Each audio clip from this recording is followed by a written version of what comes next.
It's really, really great to see that there has been a focus on intervention and support for the autistic community, particularly in the new guidelines. A focus on strength-based approaches, neurodiversity affirming approaches, and individualised support for each and every autistic individual. Now, the guidelines are said to emphasise neurodiversity affirmation and not assimilation.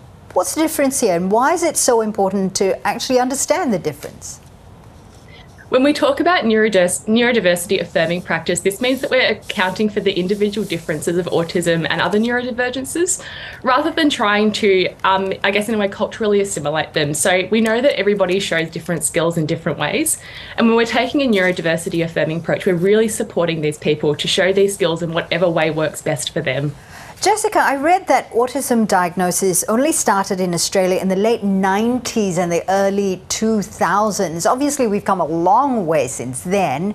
How would you rate the services that are currently on offer? As you said, historically, the diagnostic rates have gone up in the last sort of 10 to 20 years. Sorry, can you please just repeat the question again? So I was just wondering how you would rate the current services that are available today compared to, years gone by. There's definitely been a great improvement in the last 10 to 20 years. As I mentioned before, there has been more of a focus on neurodiversity affirming supports. And supports, as I mentioned also, that provide individualised support for everyone. We all know that everyone has different needs, so it's really good to see that there has been more of a focus on supporting those individual needs that everyone has. Okay, so we do know that the services offered today, it's varied and so much better than years gone by. But obviously, adults who are diagnosed later in life didn't get those same sort of services or support early on in their childhood, and you work with some of those adults as well. What's it like when you're diagnosed later in life? What are the challenges involved there? It can be harder getting diagnosed later in life, and we know that historically women and gender diverse people have been underdiagnosed or misdiagnosed with autism compared to men.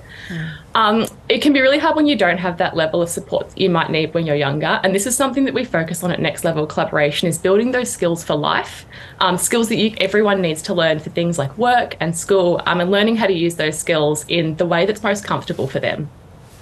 I do wonder, very quickly, Jessica, do you think it's better for us to, for people who are on the spectrum, to be upfront with their colleagues and their employers that they are on the spectrum, or is it perhaps better to just sort of assimilate and mask? I think disclosing your diagnosis is a very personal decision. Everybody thinks about their autism differently. For me, it's a really integral part of my identity. But at the end of the day, I do feel that it's a very individual decision that people should disclose with who and where they're most comfortable.